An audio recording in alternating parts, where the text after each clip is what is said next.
أهلا بكم معانا حلقة جديدة يا مسهرني. هنتكلم فيها عن ذكرى شخص عزيز على قلوبنا كلنا، فنان كبير قوي افتقدناه، وهيظل الحقيقة الفن مفتقده لأنه لم يتكرر كشخصية فنية وإنسانية، وأيضا أعماله على الشاشة ربما كانت رموز وكانت علامات ما تكررتش من بعدها.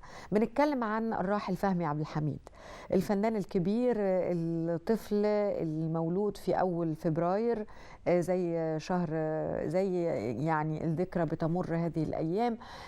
مولود في أول فبراير سنة 39، وبعدها بسنوات قليلة 4 سنوات أصبح يتيم الأب. اتربى مع والدته، دخل كلية الفنون الجميلة. كانت لنشأته ربما جانب عاطفي أثر فيه وخلاه عنده شحنة عاطفية رائعة خرجت في أعماله الفنية، خلى فيه لمسة طفولة وجمال وجاذبية شديدة في أعماله للصغار وللكبار. يعني دايما كانت عنده هذه اللمسة اللي بتخاطب الأطفال. اتخرج من كلية الفنون الجميلة قسم الرسوم المتحركة، والتحق للعمل بالتلفزيون. بقية المشوار الكبير والفني والممتع هنتعرف عليه مع ضيفنا الكاتب والسيناريست أستاذ أحمد البشري. أهلا بيك. أهلا بك مدام دينا، أهلا بصورة البرنامج. فهمي عبد الحميد أصبح علم ورمز. لما بيذكر اسمه بيرتبط دايما بأعمال زي الفوازير وألف ليلة وليلة وفطوطة، ولكن في الواقع هو كمان كان عطاؤه أكبر من كده كمان بكتير. كان ليه أعمال درامية وسهرات ومسلسلات، فنتمنى لو تكلمنا عنه بقى من محبتك ليه ومعرفتك بتاريخه عن قرب. بسم الله الرحمن الرحيم. أولا هو أعماله الدرامية أهمهم يعني مسلسل سنة 80 مبروك جالك ولد، 85 مسلسل ألوان، 86 سهرة مولد نجمة. دي أعماله الدرامية الثلاثة.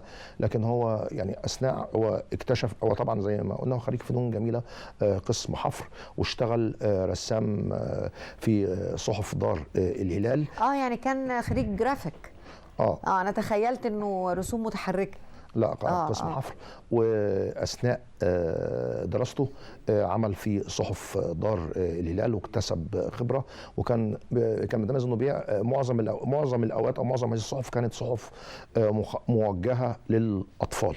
فده اللي يعني ايه اللي عمق فيه الاحساس بالطفل الصغير زي ما حضرتك قلتي، واثر فيه في مش طول مشوار حقيقي. وحبه للرسوم المتحركه يعني كانت دايما موجوده في اعماله، في كل اعماله، سواء دراما او اعمال خاصه بالرسوم المتحركه او حتى الاعمال الاستعراضيه. كان دايما بيحب يوظف الرسوم المتحركه لانه هو عمل يعني اتخرج سنه 63 من 64 عمل في التلفزيون المصري في قسم الرسوم المتحركه، والتلمذ على يدي اثنان من عمالقه الرسوم المتحركه حسام وعلي مهيب، ولحد ما ترأس القسم الرسوم المتحركه هو بنفسه سنه 70، وتتلمذ على ايده طبعا الكثير والكثير من فناني التحريك ومخرجي الرسوم المتحركه. بالنسبه وعمل كمان في الفتره دي تترات للاعمال الفنيه وللافلام والمسلسلات. هي دي البدايه اللي اكتشف الخيط الابيض اظن كان مسلسل الخيط الابيض ده خد جايزه 65 جايزه مهرجان الفيلم التلفزيون مهرجان الاعلام العربي سنه 65 الجائزه الذهبيه. ده كان التتر بتاعه هو اللي عامله. واضف لذلك عمل طبعا الفنان الكبير عبد المنعم بولي رحمه الله عليه تتر مسلسل جحا، مسلسل وليد ورندا في الفضاء. كل الاعمال احنا اتكلمنا عنها دي وهو بيعمل التتر اكتشف فيه قدرات مخرج، مش بس فنان رسوم متحركه. فابتدى يخرج في المسرحيات اللي بيصورها التلفزيون إلها للعرض على شاشته، ابتدى يخرج كمساعد مخرج عشان يتعلم. فابتدى خرج مع محمد الشرقاوي في مسرحيه وراء كل مجنون امراه، كانت بطوله احمد بدير وميمي جمال. بعدين اخرج بنفسه للتلفزيون مسرحيه الامير الصغير، اخراج تلفزيون. كان لمسرح التلفزيون؟ لا، مش مسرح التلفزيون، كانت مسرحيات عاديه بتعرض في دور المسرح العاديه، بس هو كان بيقوم بعمليه نقل تلفزيوني. ابتدى مساعد وبعدين اخرج. اتبلورت الموهبه، وابتدى طبعا كان في برنامج او بمعنى صح فوازير او نقدر نطلق عليها فوازير فوازير لكنها بدون استعراضات. سنة 74 فوازير كاريكاتير، كانت مدام نيلي كانت بتعمل التتر بس بداية ونهاية استعراضات، لكن داخل الحلقة كانت بتاخد بس رياكشنات على وشها، اللي كانت عبارة احنا عايزين نعرف الشخصية دي مين من خلال أعماله وإنجازاته الفنية، سواء كاتب أو مفكر أو ممثل أو غيرهم، من خلال رسوم كاريكاتير بيقوم برسمها طبعا كبار رسامي الكاريكاتير في مصر في هذا الوقت. يمكن من البرنامج ده كمان أخذ الفنان رمسيس فكرة برنامجه تلفزيوني اللي كان بيرسم فيه الكاريكاتير. هو البرنامج ده كان يعني اقدر اقول انه برضه كان فوازير، انه كان فيه لغز وكان له حل. بعدين السيده تماضر توفيق رحمه الله عليها رئيسه التلفزيون في هذا الوقت كلفته بناء على نجاح هذا البرنامج او هذه الفوازير انه يقوم بفوازير رمضان. ومن هنا ابتدينا بقى من 75 ل 81 7 فوازير مع مدام نيلي، بدءا من صوره وفزوره، نهاية بصورة وثلاث فوازير، صورة وفزورتين، صورة وثلاث فوازير، صورة 30 فزورة، أنا وأنت فزورة اللي هي الشهيرة بالتنبكة، وبعدين عروستي، وبعدين الخطبة. مجموعة في هنا فاصل برضو لغاية الخطبة، يعني مجموعة الفوازير نيلي، إنه كان في عملاق كبير اشترك ودخل على الخط وهو صلاح جاهين. أكيد هو الفنان صلاح جاهين. طبعا بنذكر كمان مصمم الرقصات العظيم حسن عفيفي رحمة الله عليهما. طبعا هو كان تغيير بطبع. هنا حضرتك لفتي نظر الساده المشاهدين نقطه مهمه جدا، هو من طبعه بيحب التغيير والتجديد لكي لا يمل المشاهد، فدايما كان بيغير الكتاب، كان بيغير الفنانين القائمين بالفوازير، دايما يغير الفكره. همه الفكره هي ايه وهتجذب المشاهد ازاي، وبعد كده اجيب لها الفنان المناسب، مش العكس زي ما بيحصل دلوقتي التفصيل على قدرات النجم. طبعا صلاح جاهين دخل باسلوب السهل الممتنع، الالفاظ البسيطه اللي موجوده في الشارع، لكن كيفيه تركيبتها وكيفيه صياغتها، وحتى قال لهم انتم معقدين الدنيا ليه؟ الموضوع ابسط من كده، وقدم فوازير تقترب من البسطاء والمهمشين. وبيعتبروا دايما في انجازات مدام نيلي ان الخطبه كانت احسن فزوره قدمتها طبعا، وكمان زائد عروستي والثلاثي الكرتوني ما شاء الله، وحسب الله طبعا شخصيات تاريخيه اصبحت طبعا يعني. هي عايشه في وجداننا الى الان. هي بالرغم من الموضوع كان فيه هو بيحرص على الابهار وجذب نظر المشاهد طول الحلقات، كان برضو في مضمون داخل هذه الحلقات. طبعا. اسمح لي يعني نقف عند النقطة دي ونرجع، لأنه ما خلصش كلامنا عن فلة وحسب الله وفوازير الخطبة. نروح لفاصل ونرجع نكمل.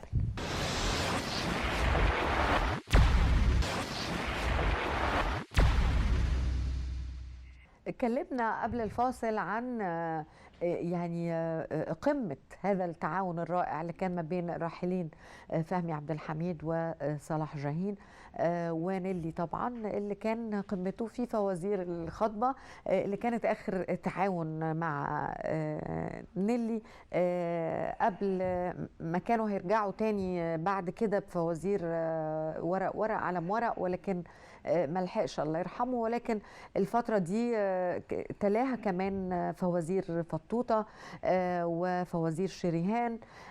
الحقيقة في كل هذه الأعمال أو في مرحلة الفوازير، رغم أنها أعمال فنية مميزة جدا واستعراضية وقصيرة الزمن وليها هدف هو المكسب وحل الفزورة، إلا أن هي كان ليها رسائل أخلاقية، وكان ممكن يشوفها الأطفال ويتعلقوا بيها أكتر من الكبار كمان.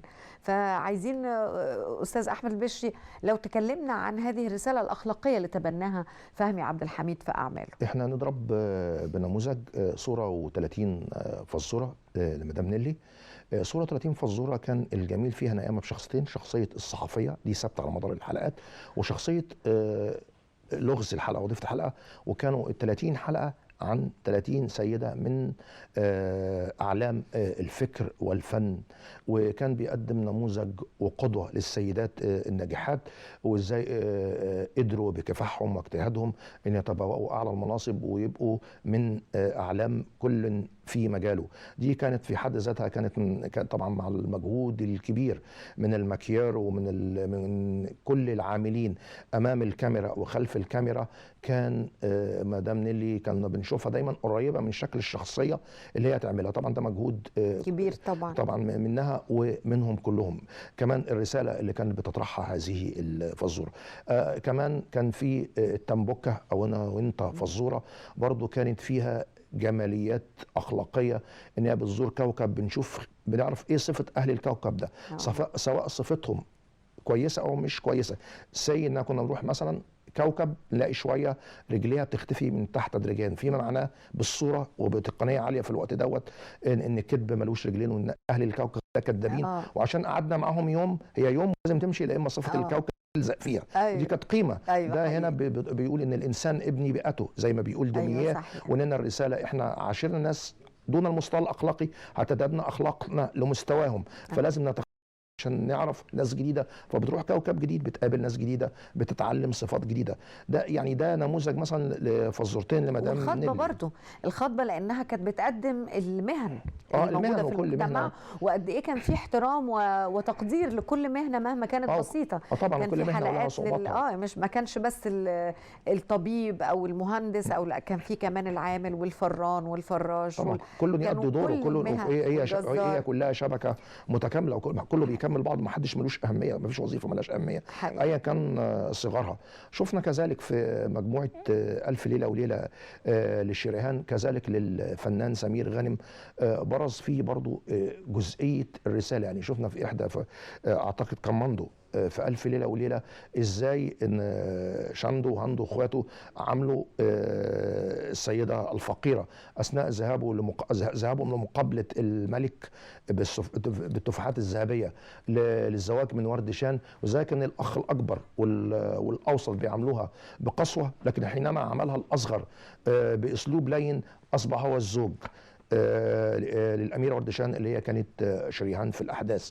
فبان هنا ازاي الأخلاقيات العالية بتوصل الإنسان ومبادئه وقيمه بتوصله لما يصبو إليه. كذلك بنلاحظ مثلا في فوازير فطوطة وهو بيعمل التتر كان بيعمل لسمير غانم وجهين، سموره وفطوطه. والوجهين دول في التتر وبعدين بيخشوا جنب بعض وبعدين بيبقوا وجه واحد، وده بيتكلم في اتجاه وده بيتكلم في اتجاه. بعد ما اشتغل عليها طول ال 12 ساعه بالمعاونين بتوعه وجد ان هيبقى شكلها مرعب وما ممكن مفزع للطفل. في نفس الوقت بعد 3 ايام كان بيلبسه بدله سوداء لان الناس بتقول له هو كئيب ليه، راح مغير البدله لخضراء. كل ده كان بيحافظ على الطفل. عشان كده الف ليله وليله كان بينقي منها اللي بعيد عن التعابين والاشباح والرعب والمخلوقات الغريبه برضه عشان يحافظ على سيكولوجيه الطفل، لان الفوازير موجهه لكل افراد الاسره.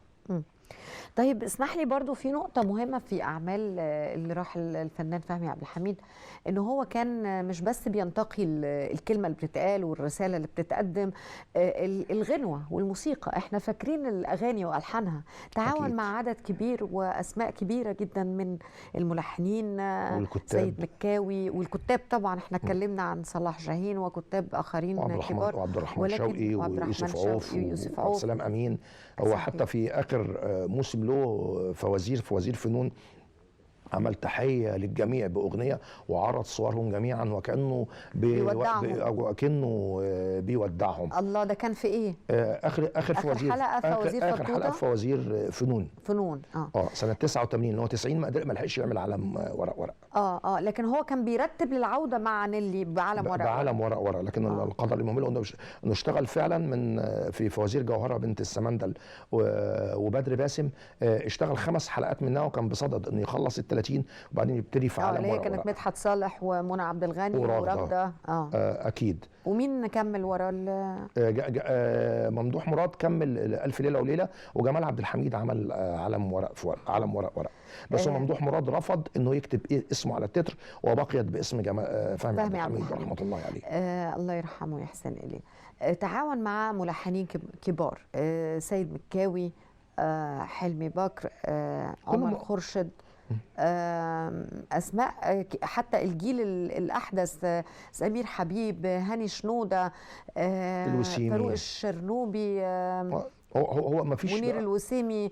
كل هؤلاء الفوازير خرجت اسماء كمان. اكيد، ما على مدار 17 سنه وهو كان بيتميز على المستوى الانساني بالكياسه والفطانه وحسن التعامل مع جميع زملائه ومع الناس جميعا، وازاي يقدر يجذبهم باسلوبه الهادي الرقيق انهم يتعاملوا معاه بالرغم من ضعف الامكانيات.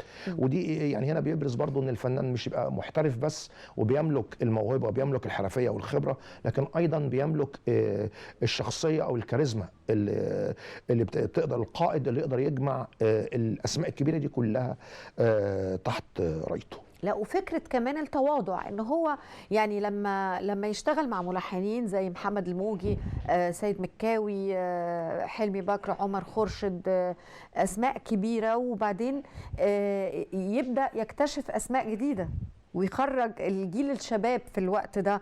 استاذ سمير حبيب، استاذ هاني شنوده، كانوا جيل بقى يعني بعد هذا الجيل بكل تاكيد، لان العمل زي ما حضرتك عارفه كان بيتعمل في مده، والاخوين الشرنوبي ايضا. اكيد العمل زي ما حضرتك عارفه كان بيتحضر له 3 شهور كتابه، وبعد كده اثناء عمليه التنفيذ بيبقى محتاج جيش من الملحنين وراه عشان ينجز، عشان يقدر زي ما تعرف حضرتك كان بيصوروا بيذيعوا يوم بيوم، فكان محتاج جيش من الملحنين يبقوا وراه، فبالتالي هيستخدم او هيلجأ للجيل الجديد الموهوبين والمبشرين منهم. هنروح لفاصل ونرجع نكمل كلامنا مع ضيفنا أستاذ أحمد البشري عن الفنان فهمي عبد الحميد والدراما، لأنه أيضا قدم في الدراما رسائل مهمة جدا وأعمال مهمة جدا.